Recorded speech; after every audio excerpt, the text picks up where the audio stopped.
Welcome to the Weekend Warriors Fishing Podcast, presented by 13 Fishing Canada. Make your own luck. We're here to scratch that angling itch and talk everything fishing.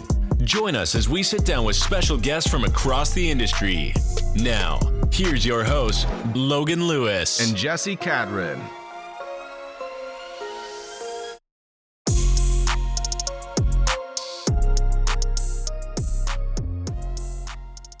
Welcome to episode 105 of the Weekend Warriors Fishing Podcast. I am your host, Logan Lewis, joined by my co-host, Jesse Cadron, for this one. We've got a wrap-up episode here of what's been going on in our lives recently. Jesse's been at Moose Camp. He's up at Deer Camp now. And I've got a pretty fun Duck Mountain trip that we're going to go over for anyone that's fished that in the Manitoba area.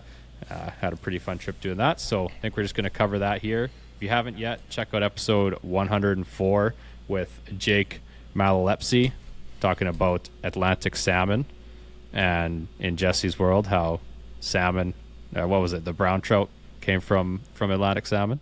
That's what I had thought, and I've since Googled it, and they share the same ancestor, but a brown trout did not stem from an Atlantic salmon. They have the same ancestor, but so it was like, their grandfather or something. Okay, so we cleared that one up if people are still confused after listening to that one. But if you haven't yet, definitely check it out. Pretty fun one, and we'll have Jake on again, hopefully in the near future if we're able to track him down in all his travels. But like I said, this is going to be kind of a wrap-up episode of some of our latest adventures. And I guess we better hop into the sponsors before we do that. Well, of course. We've got behind me here, if you're watching the video version, on Spotify or YouTube, got 13 Fishing Canada. You can head over to the Rapala Canada website, shop all the brands on there. I see they've got some clam stuff as well coming on there, so some more interesting stuff to check out. I've been seeing lots of posts about the Maven ice auger from Strike Master, one of their new units there, and that one's looking pretty sweet. One simple but kind of cool function that is on there is the level. Getting those straight holes going a little bit easier for that, and haven't read up too much on it yet. I'll be checking it out for sure and seeing if I want to pull the trigger on that, but it looks pretty sweet from the videos so far. So head over to the Rapala Canada website, use the code Weekend Warriors, save yourself 10% off. I don't know why this is happening again. 15% off? 15% off. I don't know why I think it's 10. But there you go, an extra 5% from what I thought. But yes, save yourself 15% off the entire website at checkout. Next up, Saskatchewan Wildlife Federation. Huge thanks to them, as always, for being a sponsor of the show. Actually, recently, my buddy just sent me it. The 2025 Stocked Waters Guide just came out. I'm going to share my screen here for anyone watching the video version. Now we'll kind of look at that a little bit. What do we got here? Is this going to pop up? There we go. Pretty cool stuff here. For those that don't know, the Saskatchewan Fish Hatchery is part of the SWF. So we've had some new stocked waters for the 2025 season. I don't know if I should say new necessarily. I don't know which ones are new and which ones are from before. But this is a PDF online. Just look up Stocked Waters Saskatchewan 2025. And you can see they got brook trout, brown trout, bows. What else we got here? Some splake, tiger trout, and then the big one with the walleye. Tons of walleye being stocked, and then some smallmouth as well. But you can see a total of 6,396,370 fish were stocked over 96 waters, which is pretty sweet there. So that's awesome. It's impressive. Yeah, if you're unfamiliar with this, definitely a pretty good guide. Kind of show what's going on in the province with the stocking efforts, and might help you plan your next trip if you're looking to do some trout, maybe early ice year coming up, as we are getting close to that, getting a lot of more negative temperatures going on, but definitely some cool stuff there. Some of these are just fingerlings, obviously maybe not something that interests you as much this year or next year, but a couple years down the line. And then there is some adult stockings as well, so those are always good to look at and see kind of what's going on there. But wanted to give a huge shout out to the SWF for their efforts with that and everything else that they do. So get your membership today $20-25 and get some access to some land. I was just on that with my dog a couple weekends ago. Got on some prairie chicken and some partridge, and it's just really good to see. It was crazy how different. It's flat fields for days, and then you come across some of the SWF land, and the habitat that they have on there is insane. So do you have much of that land around you, Jesse? There's a fair bit. I've done some whitetail hunting and moose hunting on some SWF land, not too far from the farm. And yeah, it's definitely, there's some chunks of it that are in some beautiful country for people to access. So yeah. So definitely head over, get your membership, and get out in Saskatchewan's wilderness today. Yeah, enjoy the fall. Yeah, exactly. Things are shaping up pretty well here. I mean, as far as hunting goes for myself, it's been so warm down south here that, I mean, there's some birds around. There's some buddies I know getting on some hunts, but like, it's not to the point yet where you're looking up in the sky and you're seeing geese quite often. Like, it's every here and there. And I've been out for deer a little bit, but like, things aren't looking too pretty around here right now, but it's also still so warm. So yeah, hopefully things will get moving here. I was actually taking my dog on a walk. I was really 30 seconds from my house, and I'm on a kind of not quite a crescent, but in between some streets there, and I turn the corner and there's a muley, nice little 4x4 standing there. I'm like, no way, you're still 2 streets away from any field or anything like that. And then come around again, and yeah, it's making its way out towards the fields there, but middle of the day, it was like 12:30. So unreal. Kind of strange there, but yeah. No, I think things start cooling off here. We'll be getting closer to that early ice. Usually I'm hoping by the third week in November, maybe start of December to be out there. I'd say by next episode people should be ice fishing, I would think. Yeah, I guess potentially should be. Well, definitely maybe a bit more north too. Yeah, in your area up north. Yeah, I drove by a lake in quotations. It's classified as a lake on Google Maps, but I actually don't know if there's fish in it. Small little pond. It was completely iced over. Had a thin layer of ice over it the whole way. And I tell you what, when I drove by that, I all of a sudden was not thinking about whitetail. I was thinking about fish. Some early ice trout action. Yeah. No, it'll be interesting to see when it comes in this year. I mean, things can change quick. Like, last couple nights have been cold here before we've been recording, so it might not take much, and some of those smaller lakes will start. So even the river around town, it's not moving too much, but there's been a handful of mornings already where it's got a layer on it. It melts by noon, but it's definitely starting to get locked up a little bit. So it'll come quick. Yeah, so I guess like I said, kind of a wrap up of some of our recent trips here, and I guess we'll start off with the fishing, Duck Mountain. Yeah. Have you been? I've never been to that area. I was just looking at it on the map here. No, I've never been. I've been south of Duck Mountain. Okay. Through Roblin, Grandview, Gilbert Plains. I have a buddy, actually, who farms by there, but I had never been up into Duck Mountain. And you never told me really much of what happened. Yeah, well, it's kind of hard. Been not saving much for service. Yeah. Well, we had the last episode there with Jake and didn't talk about it too much, but no, it was a good trip. Beautiful area.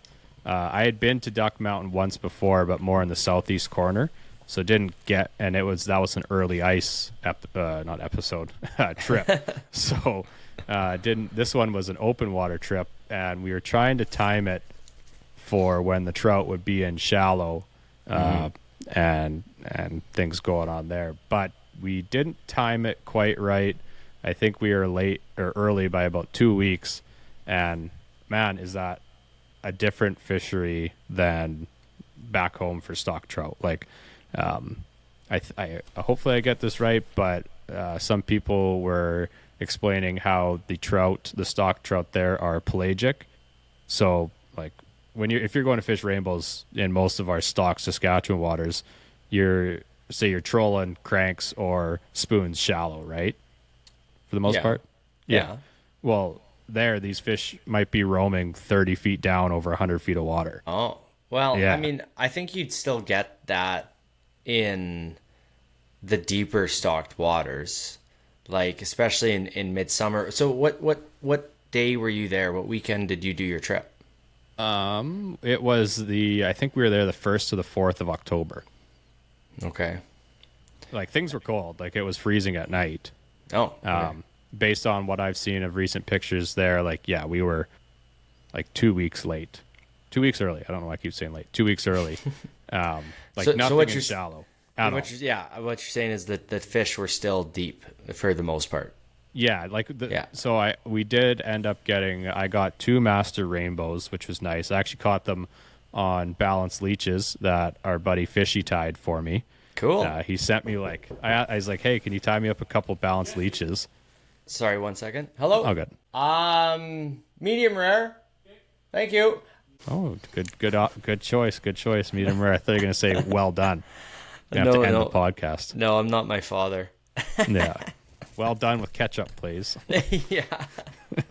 Yeah. But no, like nothing shallow at all. Like, we trolled shoreline just to see, like, even in some of the brookie waters. And I mean, obviously, I don't know, we'd never been there before. It could be wrong place somehow, but based on our research and everything, like, right place if we were there at right time, but like, not a single bite in shallow. Dang. That's tough. Yeah, so that's what I was talking about, was the balanced leeches. I asked Fishy for a couple. I think he tied me like 20. Get them in an envelope in the mail. Actually, I just moved that off the desk here, but tossed those out, and luckily got them on there. But that was it was a drop off of, we were in about 40 feet, and the drop was about 15 to 60. And just where we were sitting on the drop was at the 40. And on live scope, these fish were anywhere from 2 feet below the surface to 30 feet below the surface, just buzzing around. Oh, that's cool. Yeah.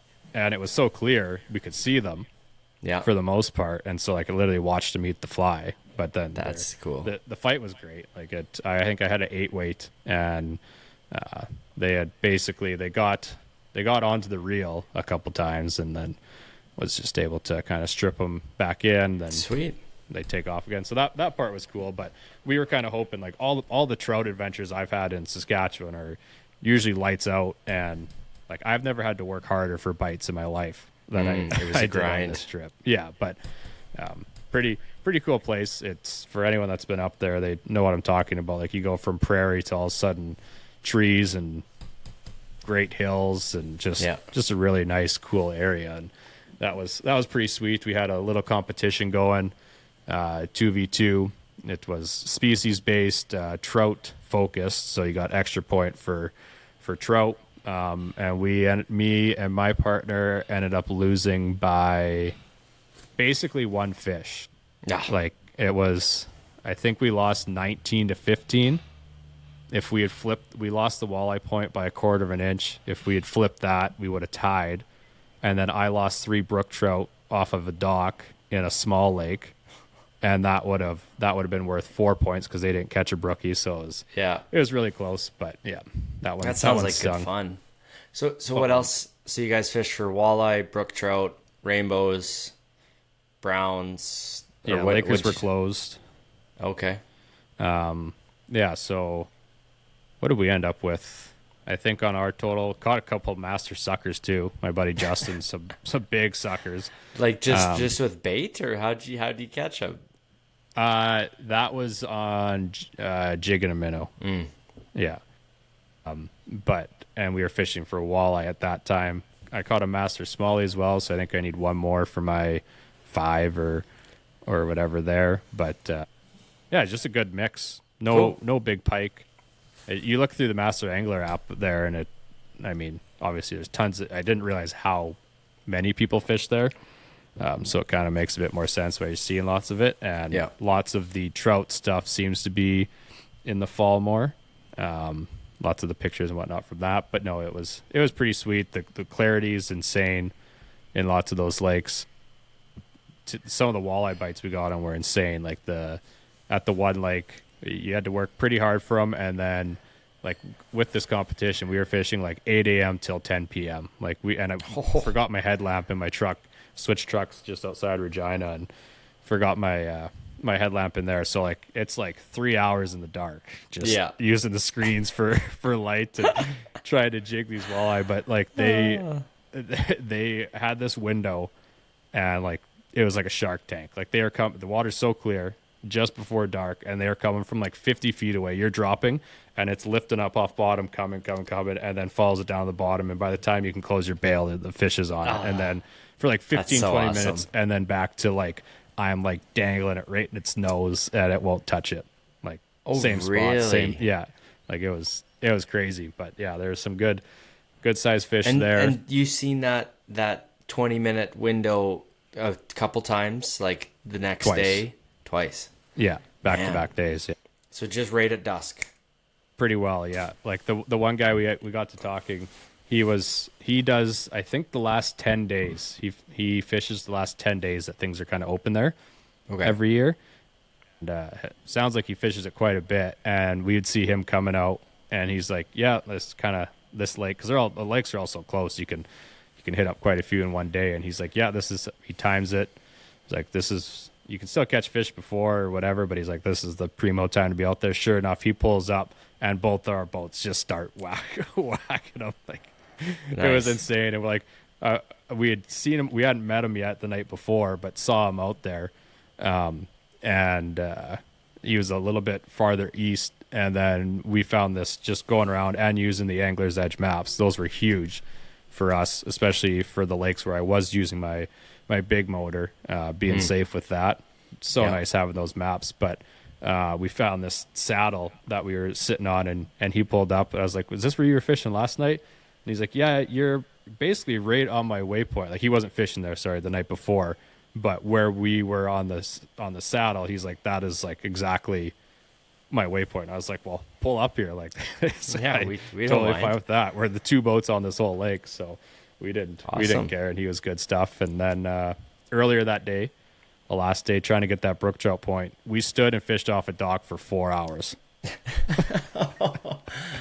Because it was obviously too small of a lake to put your big boat in, and you didn't have anything else, or what? Yeah, we maybe could have, especially with my trailer having rollers. Maybe could have done it, but like could cast a third of the way across the lake. Like, it was. So there's really no point. Maybe a quarter of the way, but still, like, as far as that area went, and it was too bad you couldn't walk around anywhere else in the outside. There's too much reeds and cattails to really actually land a fish. But we were actually going there for brown trout, and then I'm getting followed in a couple times. I'm like, these are not brown trout. Like, these are like 18-inch brookies. Like, this is these are not brown trout. And then sure enough, I think I hooked up 3 times, but we were using little countdowns, and the way they can just either send those flying or the way they nip at them, like, it's obviously hard to keep them on. And then being at the dock, like, they would follow and hit right at the dock, so to grab the net and try and do it just didn't work out. But we were grinding. It was a good trip. It was lots of people there, some cabins. There's no service or anything really, so you're just hanging out with the boys and fishing for 12, 14 hours, and then hanging out at night and waking up and doing it all again. So no, it was good. Put hardly any hours on the motor, but we were in the boat for, like I said, 12, 14 hours for the day. So just using your electric. Yeah. Some of the lakes, that's all you could use. Gotcha. So I just didn't even put the big motor down. Just whatever went out with electric. And I don't even know what's in there. Like, when I bought the boat, very impressed with the trolling motor batteries. I've actually never killed them in one day yet, and that's like going pretty hard on them too. So I was really impressed with that. The cabins had all the outlets and stuff we needed for charging. It did rain a couple days. Like, the first day we got there, me and my buddy, we got there before the other 2 buddies, probably by about 5 hours, and fished the one lake and just got poured on. Not a single bite. Got poured on for 5 hours. We were marking fish. Yeah. Just tough bite. And we're like, really? We got up early and came for this right now. Just to get soaked and not have a bite. Yeah, that's how it goes. But if you're not there, you don't have a chance. So and I don't know. I'm sure I'll get a message saying, "How did you suck so bad there?" Well, I shouldn't say suck so bad. Like, we were catching fish. Like, I don't know how many fish we ended up catching, but as far as going for trout, it was tough there. Like, my boat was the 2 master rainbows, like 21 and 22 inches. Okay. And that was it for trout. I think stock trout. Yeah, in my boat. The other guys went to another lake where there's tons. Like they caught I think they said they caught like 25. Like may as well be fingerlings. Like they're 5 or 6 inches rainbows. But even talking to the one, I don't think he was a CO. It was something along those lines. I'm not sure. Like a park ranger, or what do you mean? Yeah, maybe something like that. Like his truck, it wasn't conservation officer. I can't remember what his truck said, but we're pulling out the first night from the one lake, and he comes and checks us, and we were just saying, yeah, we've never been here before. We fished this lake, and he's like, yeah, pretty tough fish. He's like, the guys that are from here and have cabins here, they kind of know what's going on, but said it's pretty tough bite. So it's kind of not great news to hear when you're there. But I just kind of always had any trip I've had for stock trout in Saskatchewan has been lights out. Like some of those back lake ones you go into, like I have no idea the depth. I have no idea anything. I'm just trolling shoreline with a spoon or a crank and hammering. Yeah, exactly. So obviously not as deep. Like some of these lakes are over 100 feet deep. Wow. 150, whatever. So that kind of makes things difficult. It's just, you could obviously troll around all day if you wanted, but I literally said to Justin, I was like, if that's what I have to do, I don't want to. Exactly. Yeah, that's very fair. If I'm just aimlessly trolling around, I would I want to go fish some structure, do something, right? Like I don't want to. You want to fish how you want to fish, and you're happy with the results, whether it's success or failure. At least you're feeling, confident. Like not confident, but you're feeling like you're doing something, right? Yeah, for sure. Yeah, getting that smallie was nice. Nice little change from the Saskatchewan stuff. And the other cool part was the one lake that we got the smallie in. The walleye bite on there was like electric as well, and actually schooled up. Like I don't know for you. This is a separate lake from where you only had the 15-minute window. Then obviously. Yes. Yeah. Okay. So. Yeah, they just weren't as big there. They were smaller, and we were planning. Like I wanted to keep a couple rainbows or something for the smoker. Yeah. But all the rules and regulations there, each lake seemed to be different size, and not enough service on lots of them to load anything to double check. Yeah. And I was like, you know what?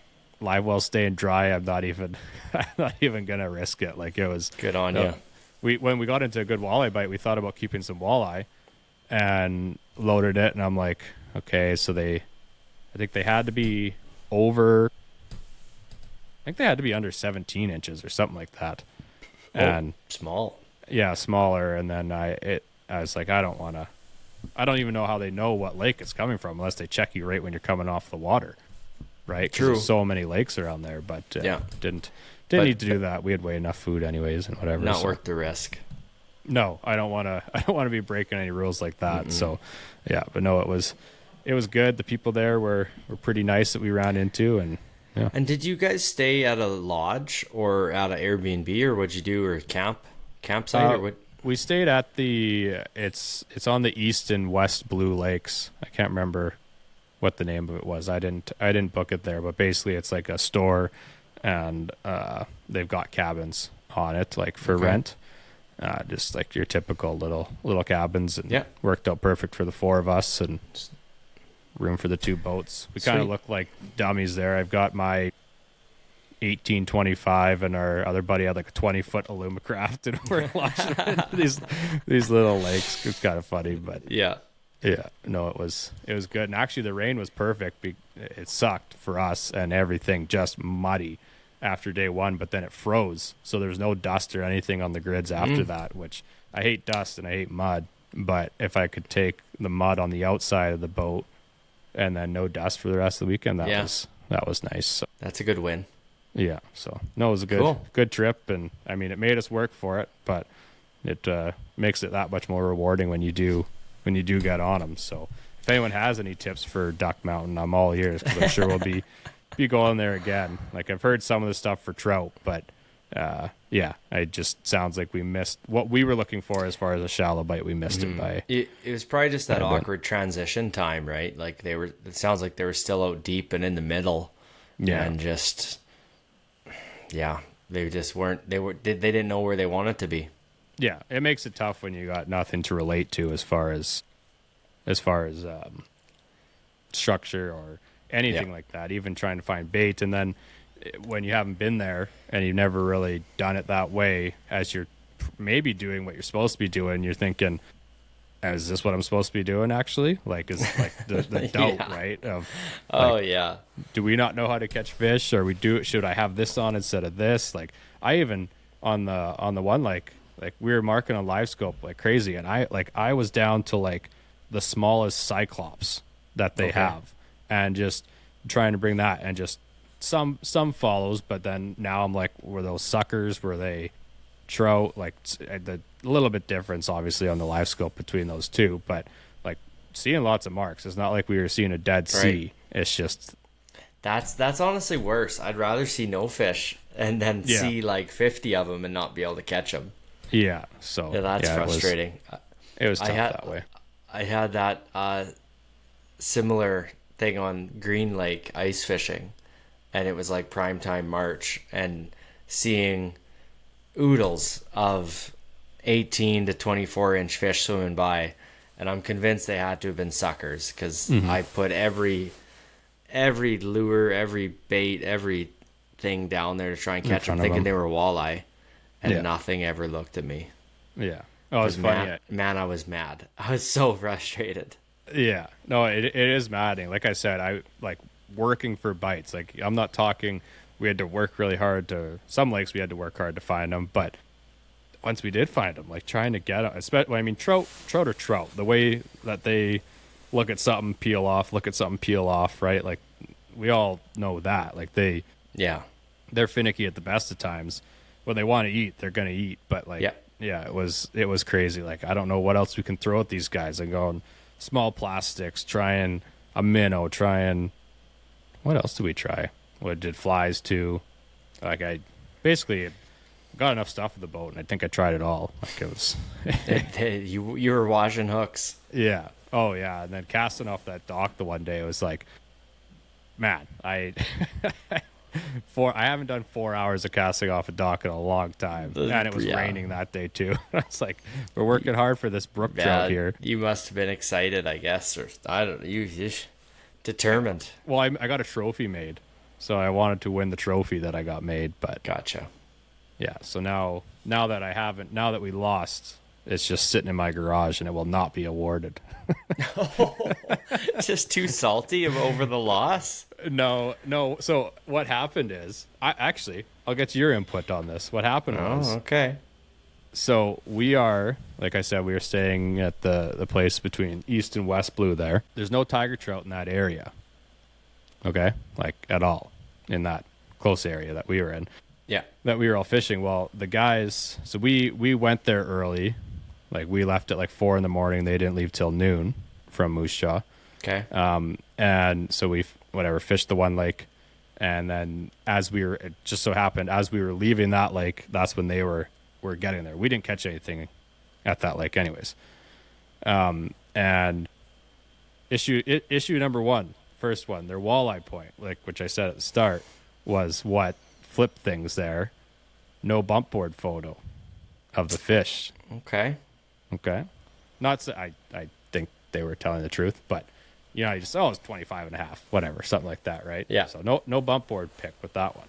And then on the Sunday, me and my partner, we stayed Sunday night and then drove home Monday, and then just for fun fished Lake the Prairies on the way home because we hadn't fished in open water before.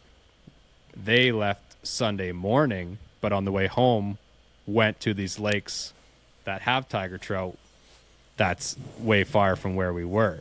So they catch a tiger trout, which is 4 points, which was big. Yeah. They also caught props to them, caught a whitefish open water. That's pretty cool. Like, that was a big 3 points because you got 1 for the species, 2 for the biggest of the species if they weren't trout. Trout was 1 for the species, 3 for the biggest, so 4 total.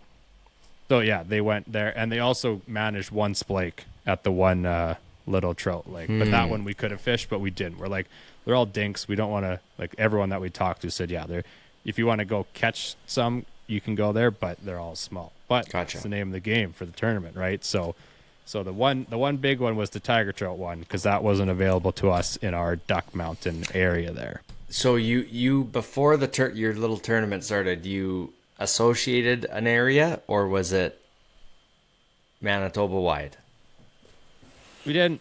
I mean, it was the Duck Mountain Fall Classic, is what it was, and they Okay. were still in Duck Mountain. Like they went down to Twin, where for some okay. tigers there. So Yeah. but that's like I think that was like 45 minutes from us. Like it wasn't in the area. Any of us were fishing for the weekend. Sounds like Kinda they thing, just worked harder than you, Logan. Well, if I would have known, we could have gone there. We could have hit it Well, up, but we could have hit it on the way there, on the way to Everything the trip. I hear, I think it's valid. Yeah, I gotta be stricter on the rules next time when I Yeah. outline things. Yeah. Everything has to go by It's a good tournament thing you don't organizer. run the March Madness tournament with this kind of Loosey goosey rules. loosey goosey loopholes here. Yeah. No, I was thinking about that actually today. I gotta start figuring out stuff there for that maybe. But yeah, no, they won it fair and square, and we thought we were doing good. We like within a quarter of an inch, we just couldn't get over the line to tie their walleye point either, which was tough. Like fish would come up. I agree. The no bump board photo. That's like, I would any other tournament in the world, you're gonna get disputed. It's not. Yeah, gonna that would end be careers. Fine. Wow, it's not gonna end careers, but it wouldn't be allowed.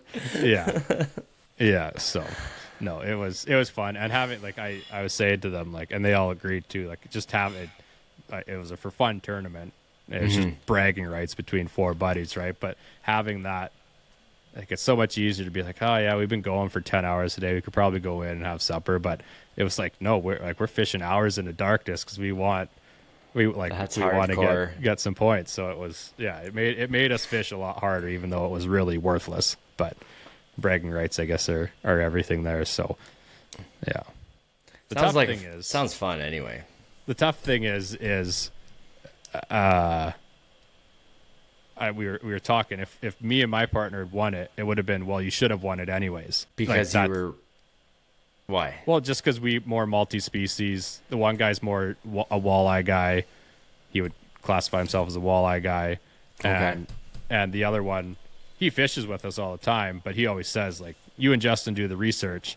I'll come fish 12 hours. Like I'm never gonna stop until you want to stop, kind of thing. Yeah. But like as far as that, so it was like kind of if we won, it was like a lose kind of thing. I see. But you should have won it anyway, so it doesn't really matter. But at least by them winning, it adds some legitimacy to the trophy and everything there. So it was actually a pretty nice trophy. It was like $70. Ooh. I should have went and got it before this episode. It's in the garage. Dang. But yeah, nice little. We should have did the cup. presentation, the trophy presentation during this podcast. Yeah, I'll have to get a live video. Got them all over. Yeah, brought them into your basement. Yeah, there's us, the four of us fishing for this trophy I got made for $70, and the Vanity's going on that weekend, and Winston goes and wins $100,000 the same weekend. Yeah, not quite on the same level. No, same level of competition. We wanted to win it just as bad. Yeah. The tenacity is there. Yeah, but yeah, no, it was a fun trip overall. Good way to kind of, I think it'll be my wrap up for open water. Just doing some other little projects on the side, just zooming around, maybe doing some mapping, whatever stuff like that here in the fall. But I think I'll be waiting till early ice. Maybe try and I might just wait till rifle. Honestly, I didn't even take my bow out of the case this year, so I probably will just wait till rifle to go for some deer, and then I'll be early ice. I'm looking forward to early ice. I've got a flip over that I used for a bit at the end of last year. I was using it during the March Madness tournament, but I've got that this year. I'm really looking forward to that for early ice. Just how easy it'll be to pull out there and flip over and get fishing. And then I got a new rod box too. You've probably seen my flambeau one, right? If you had it on Diefenbaker there during our overnight trip. Yes, yeah, because I haven't migrated things over to the new one yet. But the flambeau one was great, pretty inexpensive, good rod box. But I went to the Shields one, and it's legit. Comes with all the, I think, was it 1, 2, 3, I think 5 or 6 empty tackle trays in there, ready for you. And then it actually holds 42-inch rods, which is nice. Cool. In my flambeau, they were I had to make it work each time, whereas it looks like they'll fit easily into this this one from Shields. So Yeah. looking forward to that. And who knows, maybe get the Maven auger going out there too. Yeah, Never know. You'll have to get one, and then I can test it out, and maybe you'll convert me to an electric guy. Yeah, no more Jiffy 30 for you, which is a great auger. I gotta say, that is like, finding those on Facebook, they're still selling for like $350. Yeah, this is true. Yeah, always. Is it the Jiffy 30? I have no idea. I can't remember. It's been a while since I looked. Yeah, you just drill holes. I just drill, baby. Yeah, with what's the fuel that everyone uses in that? What do you mean? Like the ratio? No, there's like a special fuel that lots of people use in that. Oh, that the jugs of the pre-mixed stuff you can buy? Is that Yeah. what you're thinking? It's like True Fuel, isn't it? Yeah, I think is the name. it always smells different. I would like, Blue Label. Well, it smells rich. It smells good.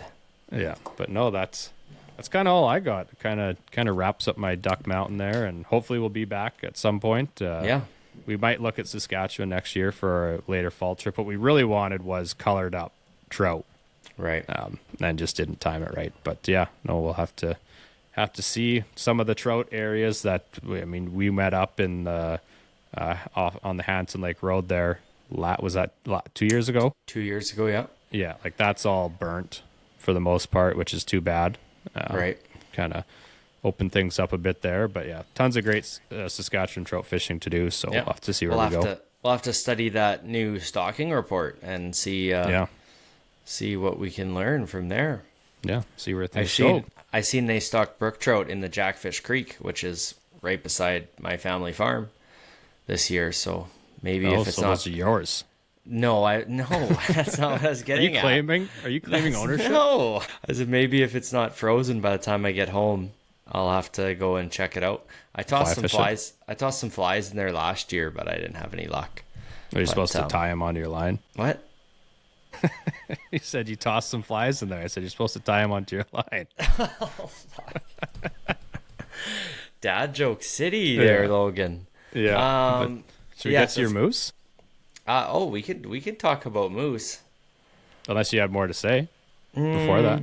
No, I'd just say if anyone catches a brook trout in the Jackfish Creek, let me know, because it's right in my backyard. I've never caught one there. Well, I've probably fished for him for like a total of 4 hours in my life, which is silly because it's right there.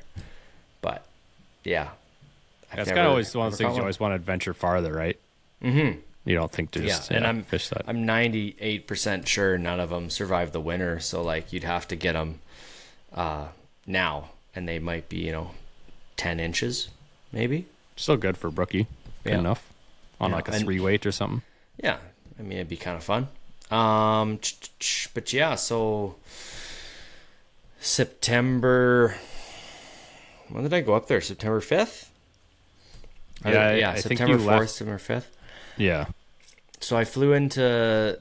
Well, I don't want to like spot burn too much, even though there was. Spot burn, whatever. Northern BC, Northern British Columbia, and my first day at the hangar. A guide that was there had shot a moose way up this like glacial river, and he needed help recovering it. So I got flown to pick up a boat. We flew me, myself, and a 25 horse jet drive motor. Nice. Strapped it on this boat, burned it up this river, and up this river we were going, where Buddy shot this moose. They're doing mining exploration, so there's a A-Star helicopter flying miners and equipment like every couple hours, basically. That's good for hunting. Well, or they might get used to it, honestly. Yeah, the moose don't seem to care about any aircraft. Like when we're flying into lakes and stuff over territory, they just kind of like sit there and look at you. Anyway, so I'm jet boating up this river, find the guide, find the moose, throw some of the meat in the boat, and I start jet boating it back down. Well, the helicopter pilot had heard that we got one up this river system, and it was like one of his last flights of the day, and I didn't know this, but I'm heading down river, and over the top treetops, here comes this helicopter, like maybe 200 feet above the ground. Just following the river line? Yeah, following the drainage. And like we're heading opposite directions. Like I'm heading towards him, he's coming towards me. And he just drops right down and buzzes me. Like I felt like I could have threw a baseball and hit him. It's like a he movie. was right there, and it was and then he peels off, like he passed me and then peels up and goes up at Mount. I'm like, holy crap! Like it was wild. And it was like the coolest first day of a job I've ever had. Like it was, I'll remember that forever. And it's just downhill from there, eh? And all downhill from there. And deal with the moose that night and got it out all good. But like, yeah, that was even now thinking of how my whole season went, that was one of those memories that's going to stick with me for like ever. You just wish your GoPro was going at the time. Exactly. Yeah. Or recording or Snapchatting or something. Cause it was so sick. But yeah, my first hunter at moose camp, he was 79 years old. So he wasn't super mobile. It was warm. The moose weren't calling. We were in an area where we could see for a long ways, and we were seeing nice moose, but they were a mile away or 2 miles away. And there's just no way that him and I could go and recover a moose from that distance.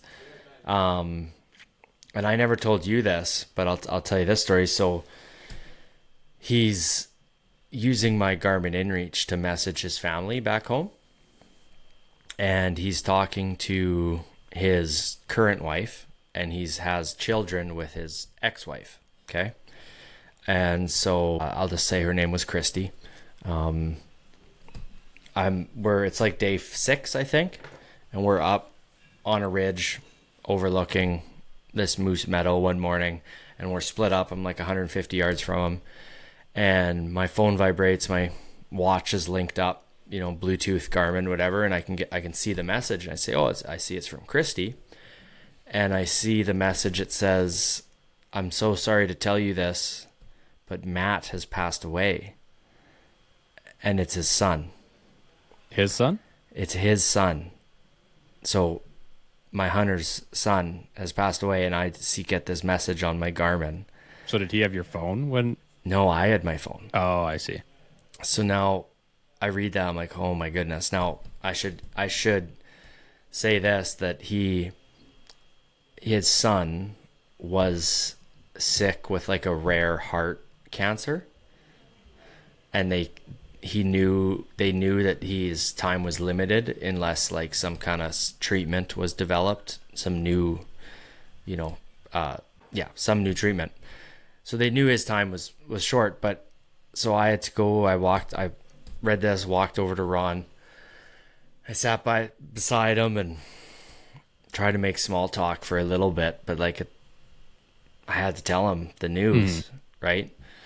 And I said, "Hey, Christy messaged you," and I said, "It's not good, Ron. It's not." And I put my hand around him and kind of gave him like a little side hug, and he reads that message, and man, that was tough.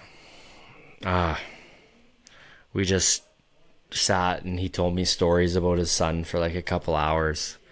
And it was just a beautiful morning. The sun was coming over the mountains, and it was like the fog was lifting. It was dead calm. It couldn't have been a better day. And it was. I've never had to experience anything like that before. That was Well, and that's kind of tough. Like we always talk about all the things aside from like with guiding that you do or have dealt with, right? Like exactly, it's not something you would think of when you're a fishing or a hunting guide, being something that you have to do. But an interaction with your guest is that'd be like the last thing you'd expect, right? Yeah. Well, and I didn't know if he still had your phone, so if he saw the message and you also saw it on your watch, because then it would have been like, I would have been like, do I say something? Do I not? Right? Like, does he know I know? Or... Right. Yeah, no, I had to go like break the news to him. Mm-hmm. And so that was really hard. And then so after that, I'm thinking, So they're 10-day hunts, and that happened on day 6. And I'm like, we need to kill a moose. Like, there's no way we're gonna have all this happen and have him go home empty, because he had never shot a moose before. He just was always like thought they were super cool, and he wanted to hunt one. And sure enough, on day 8, the evening of day 8, we called in this bull moose, and finally, like, it's the first bull we called in. He's grunting, he's raking, he's getting aggressive, and like Ron can hear it. The bull's coming close, and I get a look at him, and it wasn't huge. It was probably only a 3 or 4 year old bull. And I said, Ron, it's not a big one, but I said, if you want to take him, that can be your Canadian moose. Like, we can take him. And moose is like 200 yards away and getting closer, and I'm calling, and moose is coming and strutting in. Well, now the moose is like 100 yards, 80 yards away behind a tree. This is getting dangerous. And I'm like, and I grabbed him on the shoulders, like, so he's up on my gun rest and like ready to shoot, but he still hasn't communicated to me. And I say, like, you don't have to shoot if you don't want to, Ron. Either way, you shoot or don't. I said, this has been an unbelievable experience, a trip, and no matter the outcome, I'm happy. And he just turns and looks at me and goes, oh, I'm shooting this moose, Jesse. I'm dropping this thing. Okay, good to know. So that's what I wanted to hear. 200 yards ago you could have told me that. But so the moose steps out like 65 yards, perfect broadside, and he just whacked him, and he was so happy, and we hugged and cried, and it was really good. And then my second hunter was a repeat guest. He'd hunted with us before, was not successful on his last year's hunt, and same thing, called him in this beautiful 53-inch, just amazing Canadian moose, 200 yards, and it never came any closer. He started to drift away, like he was like, I'm not quite ready for this, I guess. But free time, whacked him, made some good shots, and put him down. So that was awesome. And then I had some downtime, so I went and did a little shed hunting, did some fishing at the cabin we were at after we harvested the moose. We had to transfer down low. It's stocked with Arctic char. Oh, that's cool. Which was very cool. I have yet to do my research on it, but my boss tells me that they don't stock it, but then he doesn't know how they got in there.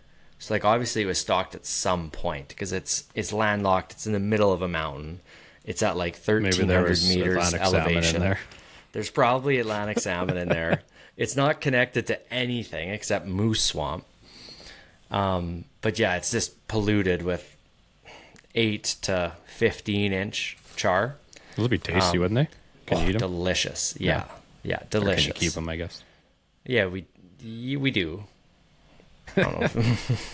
In the middle of nowhere. It's kind of weird that it's stocked in the middle of nowhere, kind of. Well, yeah, you'd have to drop them from a plane. And so, like, I should have Googled it before this podcast. But so that was nice. And then my third hunter couldn't speak a lick of English. So you just drank whiskey and then you're speaking the same? Not too far off, yeah. So he was German born, has lived in Switzerland basically his whole life, 70 years old. Like little to no English, basically no English. He knew like yes and no, and that was really it. So luckily I downloaded Google Translate on my phone and downloaded the German vocabulary so I could use it offline. German dictionary. And that was our lifeline. I would sit there and type a paragraph, show it to him, then he would sit there for a half hour, type a paragraph, show it to me for 10 days. Luckily, on like day 3 or 2, there was a spare guide at camp, so my boss flew him to help me, but mainly just to give me someone to talk to and like to interact and stuff with.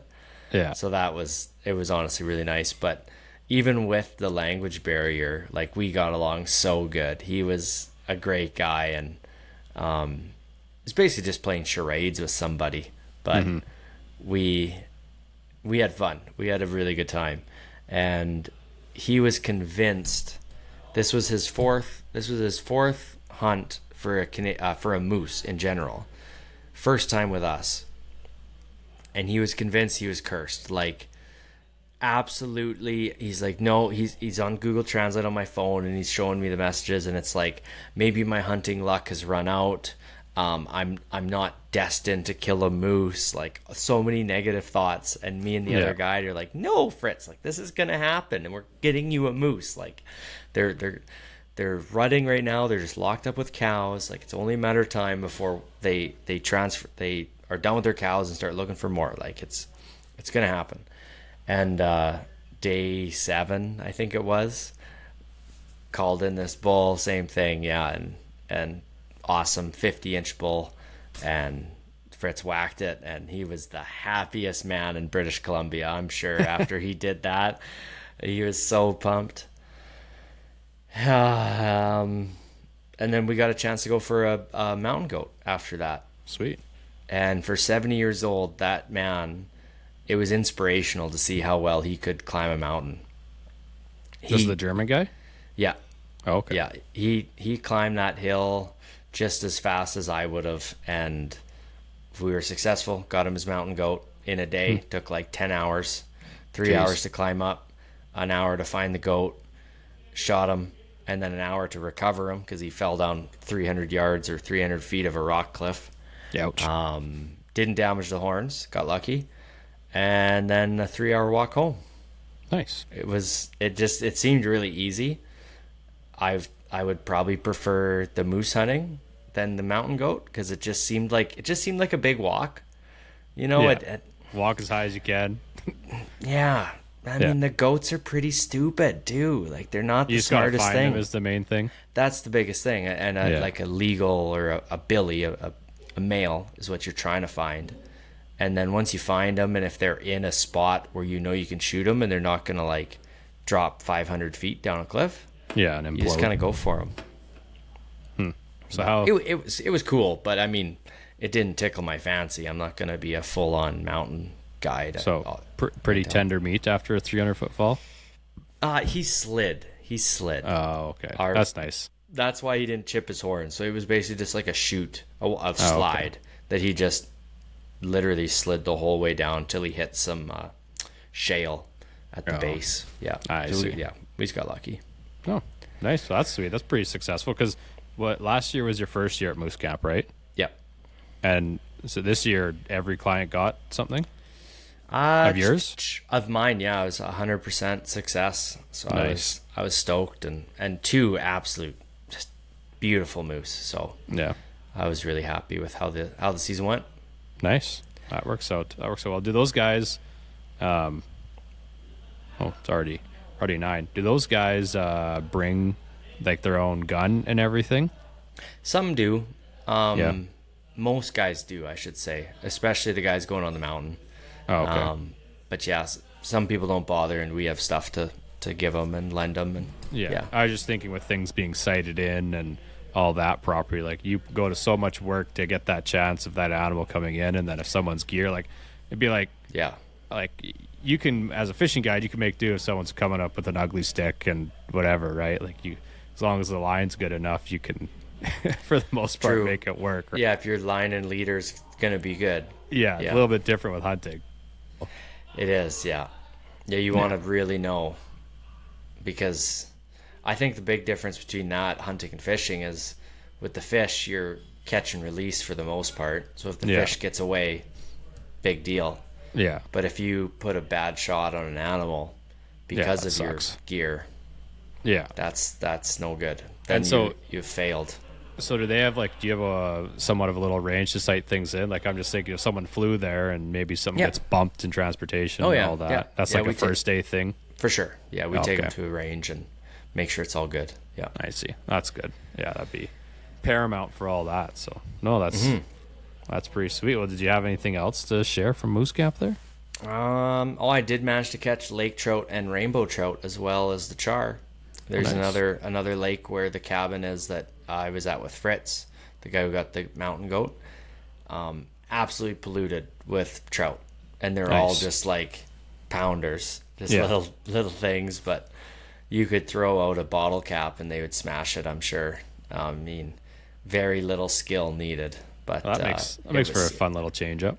yeah, it was nice. And like after being in moose mode for 8 straight days, it's kind of nice just to walk down to the dock and make 20 casts and catch like 15 fish. So, Yeah. No, that's good little that's reset, sweet. get slimy.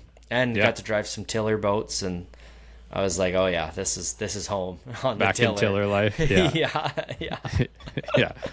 Screw all this hiking. I'm back in a tiller now. That's right, baby. Yeah. Yeah. No, that's good. Well, I think we should wrap things up here, I guess.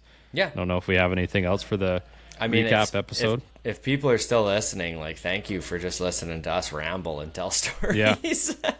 Yeah, there might have been some useful information in there, but just kind of some stories about some fun times. And Jesse's up at deer camp right now, so Yeah. it'll be I'm sure some stories from there too. We'll get working on seeing who we want to come on. Like I've always said, if you got any suggestions about who you want to hear or whatever, reach out and we'll try and get those people on. And we're getting into early ice here, so maybe we'll figure out something for that, and maybe a pre-fish thrown in there somewhere too. If people have been enjoying the pre-fish episodes, kind of more just strictly information based, not much for stories and whatnot, unless it pertains to that specific thing. But yeah, no, I think that'll kind of wrap things up here. It's been episode 105. Pretty crazy to think we're all the way up there with the episodes already. But yeah, like I said, we're getting close to the early ice season here. So head over to the Rapala Canada website. Shop 13 Fishing, our presenting sponsor. Shop Rapala, Shop Strike Master. They've got the clam stuff on there now too. VMC's got some great stuff as well for ice fishing. So head on over there. I think I did show in the last episode the new bait runner reel as well.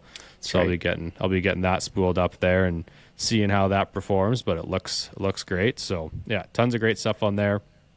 Use the code Weekend Warriors. That's WKND Warriors.